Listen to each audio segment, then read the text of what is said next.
got some breaking New York Jets news. The Jets just made a trade. How about that? Welcome to the New York Jets. Jarvis Brownlee Jr., the cornerback from the Tennessee Titans.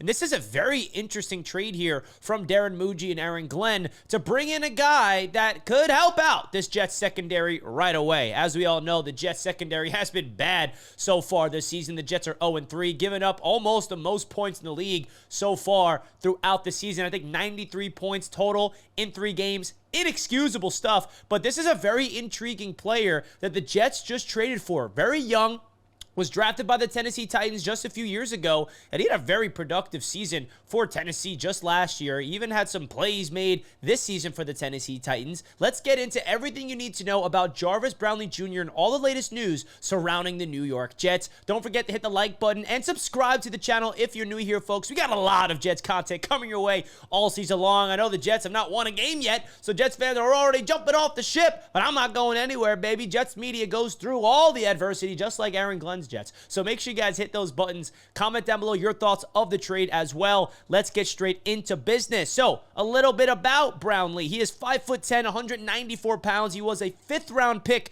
for the Tennessee Titans a few years back in the 2024 NFL Draft. He started 14 games for Tennessee as a rookie, and he had 75 total tackles, 9 pass deflections, 7 tackles for loss, an interception, and a forced fumble.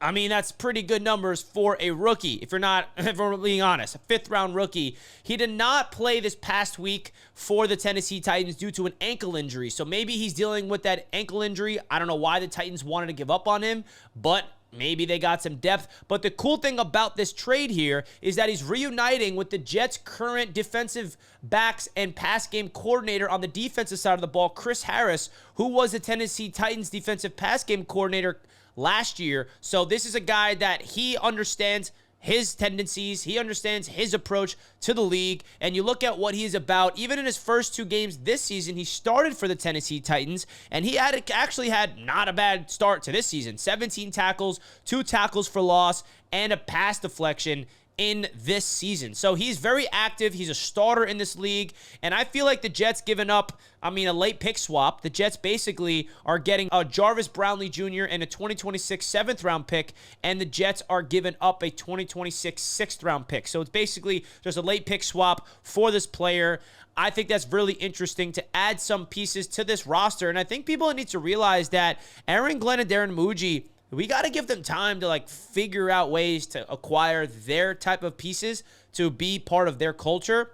This entire roster, minus the free agency class and the draft class, was inherited, right? You talk about all the pieces on this roster, all the guys they brought in free agency, those are Darren Muji, Aaron Glenn guys, and it's not perfect. Brandon Stevens looks like a terrible signing so far, which everyone thought it was when we originally signed him. Let's keep it a buck here. The draft class for the Jets, they're getting comfortable. Malachi Moore making his first start. Azareye'h Thomas looked great in a very small sample size. Armand Membu has looked flawless so far in his start to his career. Mason Taylor, he's just getting comfortable a little bit. And Arian Smith hasn't really been utilized a lot. So the Jets rookie class with Darren Muji, they're still a wait and see the type of talent we have there, but so far looking good. The free agency class, Andre Sisco not looking too great. Justin Fields, we got to wait to see him get healthy and see what type of quarterback he is.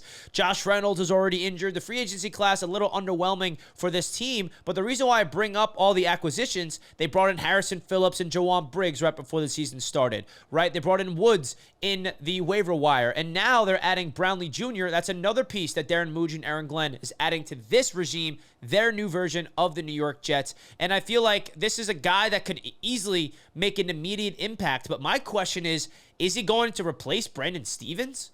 Is this the move where all of a sudden we're going to have Sauce and Brownlee Jr. as our outside corners? Is he going to come in the slot and replace Michael Carter II?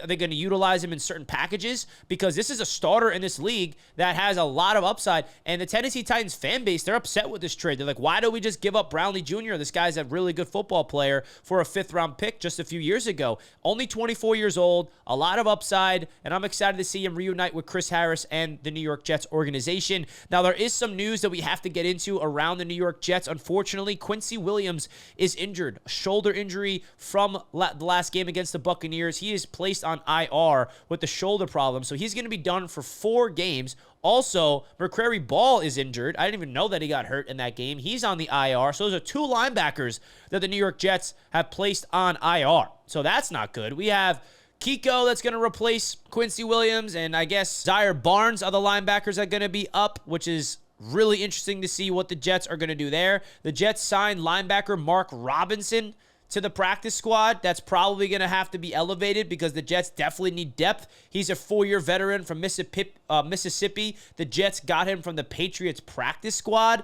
Not really looking good for the injury side of things at the linebacker position for the New York Jets. But basically, I think that all the moves that the New York Jets are making right here, right now, it tells you that they're trying to weather the storm here. And I think that the adversity that the Jets are feeling right now, being down 0-3 this early on in the season, it really goes to show you that we have to see what this team is about. Because if you guys watch my content all throughout the summer, you know I was very consistent on saying that this team will be built on adversity. Aaron Glenn even said that himself when he first became the Jets head coach and had that press conference where he said, when adversity strikes for the New York Jets and we're built for this. Like, that was his mindset entering the season. He wants this job. He wants to be the Jets head coach. And I'm so upset that there's so many people just ready to throw him to the curb and put him in the same breath as the previous Jets coaches. I understand he has not won a football game yet, and that's what we want to see here. But can we give this guy an opportunity to lay the foundation down and deal with adversity? Understand that the good times come through failure, and I really do believe that this team is built through failure. And I said that all throughout the summer. It's going to get ugly before it gets pretty. And right now, it's as ugly as it can get. 3 straight losses. We had a promising game in week 1 that ended in an L, unfortunately. We got our teeth kicked in week number 2 against the Buffalo Bills. That was embarrassing. And then last game against the Bucs, not involved in a competitive game for 3 quarters. They come all the way back miraculously to take the lead just to lose in the end. And now people are criticizing Aaron Glenn for dancing on the sideline, for clapping. Like, listen, this is the New York media. The fans are going to be very passionate. The media is going to try to get some things out there.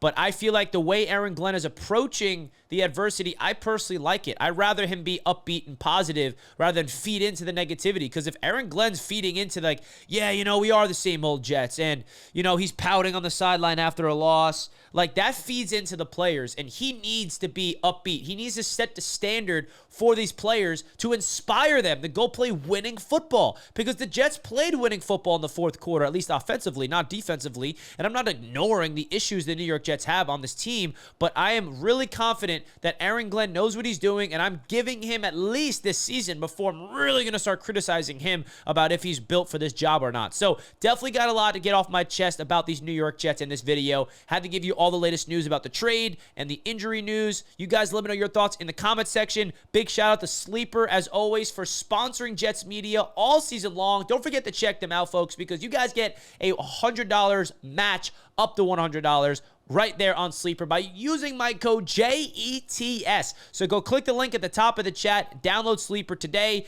make some money, bet responsibly. Terms and conditions apply, of course. Legal in 25 states in the USA. Appreciate you guys tuning into this show. Don't forget to comment your thoughts, subscribe, and comment also a plane emoji if you stayed until the end of the video. My name's Richie, and I'm out of here, and let's go Jets.